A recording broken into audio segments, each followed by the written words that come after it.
जिनसे हम समझेंगे कि जो आज महाविपक्ष बन रहा है मोदी को हराने के लिए इंडिया नाम से, इसमें बड़ा विभाजन देखा जा रहा है। सीताराम येचुरी ने कल ममता बनर्जी पर काउंटर कर दिया, लालू जी और नीतीश जी दोनों निकल गए। बीजेपी का कहना है कि लगता है कि दोनों को महत्व लालू जी और नीतीश जी को नहीं मिला, इसलिए वो लोग बंगलोर से पहले ही फ्लाइट पकड़कर चल दिए। जबकि ललन सिंह ने बड़ा ज़बरदस्त काउंटर किया है। क्या कहेंगे आप राष्ट्रीय जनता दल की तरफ से? देखिए, भारतीय जनता पार्टी जो बात कह रही है उसमें कहीं कोई सच्चाई नहीं है। सच तो ये है कि माननीय मुख्यमंत्री जी, माननीय उप मुख्यमंत्री जी और राजद के राष्ट्रीय अध्यक्ष माननीय लालू प्रसाद जी का समय निर्धारित था, पटना वापसी था, पटना में कार्यक्रम था, कुछ कार्य था, इस कारण वो लोग आ गए। लेकिन भारतीय जनता पार्टी जो तिल का ताड़ बना रही है और जो राजनीति तलाश कर रही है, उनको मायूस होना पड़ेगा। वो 23 के बैठक से पहले इसी तरह का प्रलाप कर रहे थे कि इन लोग कोई इकट्ठे नहीं होंगे। 23 की बैठक के बाद इन्होंने इसी तरह की बातें कही केजरीवाल जी के संबंध में, ममता बनर्जी जी के संबंध में।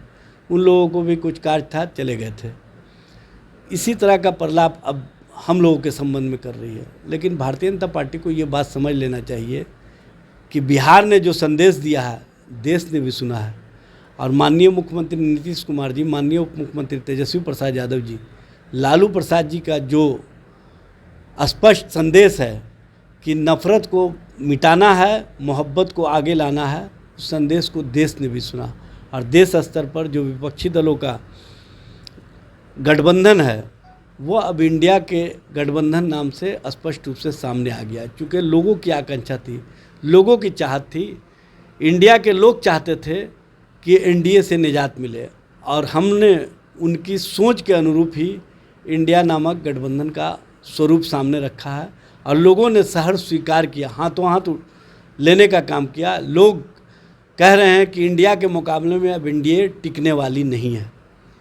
एजाज जी, लालू जी की जब उपस्थिति हो जाती है राजनीति में तो विपक्ष घबरा जाता है। क्या लालू जी में ऐसा खासियत है कि विपक्ष घबरा जाता है इतना? देखिए, लालू जी ज़मीन के स्तर से सोचने वाले नेता हैं। गरीब, शोषित, वंचित, पीड़ित, झोपड़ियों में रहने वाले जो कमेरे वर्ग हैं, जिनको कोई नहीं पूछता है, उनके प्रति लालू जी की सोच है। सोच ही नहीं है, बल्कि उन्होंने सत्ता में रहते हुए जो कार्य किया है वो अविस्मरणीय है।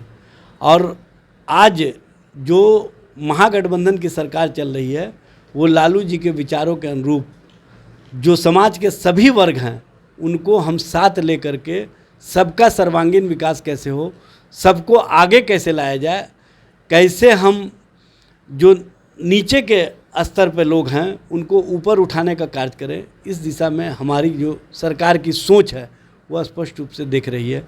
और आप देख रहे हैं कि नफ़रत को हमने समाप्त करके मोहब्बत की राजनीति के साथ साथ रोज़गार परक राजनीति को आयाम दिया है। ये देश और देश के लिए और नौजवानों के लिए एक बड़ा कारक बना है।